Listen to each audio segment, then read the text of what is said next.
If you are big in Europe, this should be one of your key important points to look at for sure. Yeah. Because this is not one time, and more importantly, this is not only invoices. What is going to hit again in the near future is other documents.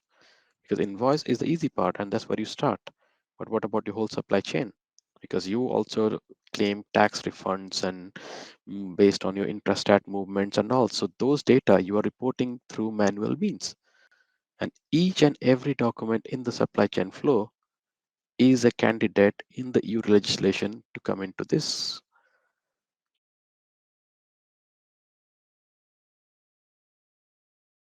So I think the firefighting discussion that you sort of raised there has come up a lot, and it, we've had this discussion with clients like, should they be proactive?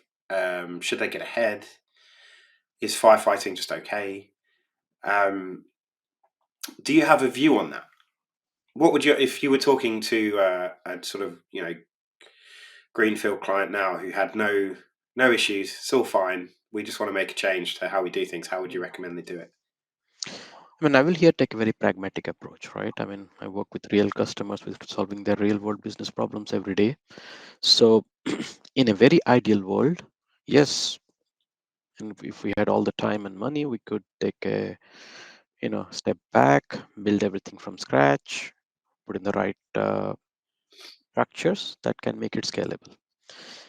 But unfortunately, in reality, yeah, organizations are torn between many different competing things, uh, all equally, if not more important than others.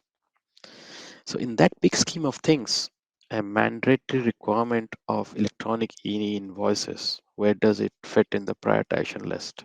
Is the real question. Because then you look at business drivers, you look at business case benefits, you look at, okay, what is it going to really affect my top line or bottom line? If I don't do it, what does it mean? Some kind of additional manual work, maybe. So then you start doing those kind of comparisons, right? Uh, there is a difference between also the, let's say, the classic organizations, yeah, who have existed for many decades, if not more, who have been through a transition of different systems. Yeah, starting from no systems to some kind of mainframe, some kind of ERP monolithic, and making the journey to cloud environment. And changing any of these systems into a new breed is also not easy, as we know from any other technological transformation exercises, compared to new age organizations which are kind of coming cloud native. So Yeah. the difference in way how those are approached compared to which organization I'm talking to. Now, if I take the majority of the big organizations which have been around for a long time, which are kind of doing a digital migration, yeah, if I call it compared to a digital transformation, where you do a lift and shift from your existing business, make it sure it's running, and then try to plug in the new things. And that's where the challenge is saying, okay, how do I prioritize? And my view there is it all depends on your business. If you are big in Europe, this should be one of your key important points to look at for sure. Yeah. Because this is not one time, and more importantly, this is not only invoices. What is going to hit again in the near future is other documents. Because invoice is the easy part, and that's where you start. But what about your whole supply chain? Because you also claim tax refunds and based on your intrastat movements and also those data you are reporting through manual means.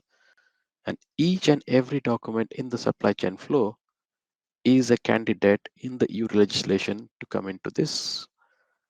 So you are actually looking at a picture which is much bigger than an invoice. So if you start making, yeah, let's say the foundations for that, then it's going to be easier for you later on. Foundations is a strong word, isn't it? And an important one. It is, and what makes it even more tricky is that the guidances and the way it is supposed to happen keeps on changing. So everyone is moving across with a moving target, a moving goalpost. That's from the authorities, boils down to software providers, boils down to integration ways, boils down to how things will work. So the whole place is a bit fluid, which doesn't even allow an organization to have a solid foundation, to work on. Saying, okay, if I build it now, am I secure for the next 5 years, or will I be hit by something else coming in 2 years, which makes it obsolete? So all of these makes it difficult for an organization to plan the right foundation. So what is important, and that's where we are helping our customers, is at least by making sure they have access to the right information. I think that's really really important for me. As a marketeer, I see a lot of people pressing the button to say, "Oh, you should panic. You should be really scared of this. It's coming, and you're behind."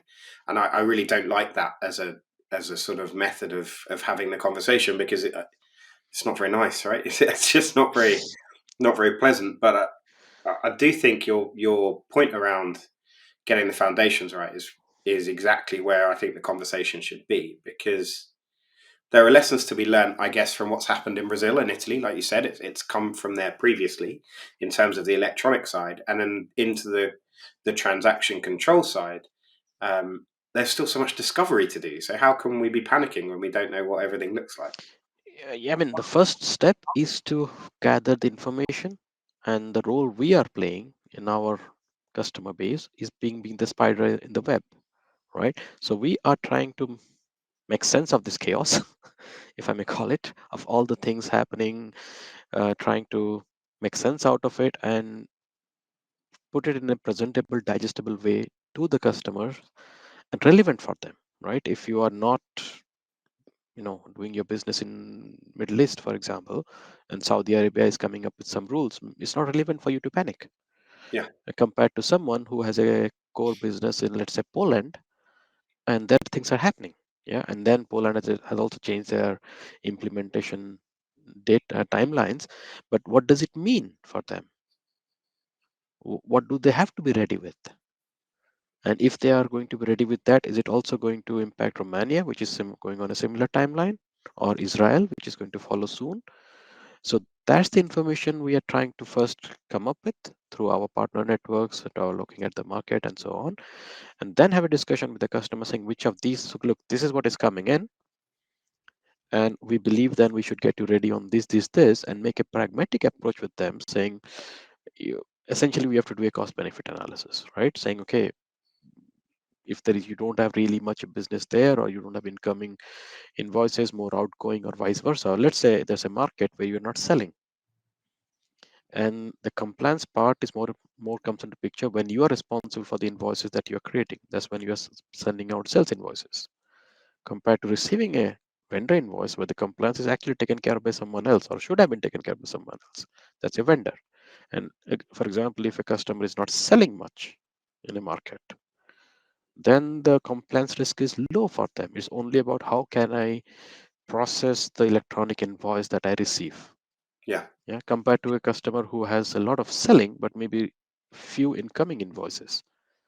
So there I would say, okay, we try to put more focus on those customers, saying, okay, guys, we need to see pragmatically how this can be done. But if it is an incoming invoice and you don't have exposure that much from a sales side, then we do it simply by saying, for example, let's take the XML and ingest it in Vim, right, without doing a lot of the stuff. So there we have to work on a pragmatic plan, looking at the organization, looking at the customer, saying what suits them well, instead of saying, okay, let's put it all under one umbrella for everyone. yeah, and our clients and the kind of people we talk to have dealt with this monumental shift before, right? This kind of shift isn't new to them. Um, so they have ways and means of managing these projects. And as you say, I think one of the best things that we can do is to lend our knowledge and experience of the market and where things are going and what's coming in place that may affect them, and just make sure they've got a sounding board to have that conversation. Um, because that there is a lot of noise. You mentioned it earlier. There's articles every day of this has changed, that's changed. Yeah, indeed, right? I mean, that's where there's a lot of information overload happening. but you need to make sense of what is important for you and where is relevant for you. Now, indeed, change transformations has been a part of any business for the last many years. So they used this kind of transformations, but in this context, this very specific context, it becomes then important that you work with a partner who understands your business process, at least understand the business process we're talking about, has the knowledge and the intricacy details of how things work in that process, and how does this fit in, because there's the new element coming in, right? So new Yeah. element is not going to change anything fundamentally in your business process, just that how do you get into it, how do you get onboarded to it, how do you integrate this new channel to your organization. But that doesn't mean that doesn't take away the importance of your existing process, because those are the foundation for your business, and you should not get too distracted from there. Yeah. Yeah. That's great advice, and I hope lots of people see that, because it is really important to realize that. Yeah, I mean, it's only a reporting tool, if I may call it, right? In other words, but your core fundamental is your internal business process. Yeah. Now, on the other hand, the common talk we also hear around invoices, of course, is like, okay, it's going to make automation, it can help you with yeah, additional optimization techniques, and essentially reduce your cost of invoicing or back offices, which is true even for EDI invoices, or has been true for many years, right? So there it is no different from how it was. The only difference is now it being mandated, everyone will be forced to do it. Mm. Yeah, previously it was optional, so you had to agree if you wanted to invest in that, and that was dictated by volume.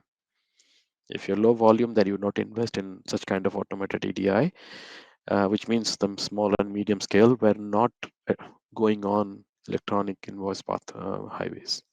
Now, this coming from a government side is now will now force everyone. So that's the, let's say, the good side effect out of it. Yeah, it's such a broad subject, and there's so much to unravel in this discussion. Um, I really appreciate you taking some time out of your day today to have a discussion with us about it, Sid, because you are currently talking to lots and lots of clients about exactly this. So I know that time is very valuable. So I really appreciate it, and hopefully we can keep discussing it and produce some more content around this soon. Has been a pleasure, Jamie. And yeah, I hope to continue this discussion soon. Awesome. Thanks. See you soon, Sid. Thanks very much for watching. If you'd like to see more from us, check out other content on our YouTube channel. You can also follow us on social media, or you can visit us at www.turnpikes.pro. Feel free to subscribe to get upcoming notifications of our new content, and we look forward to seeing you very soon.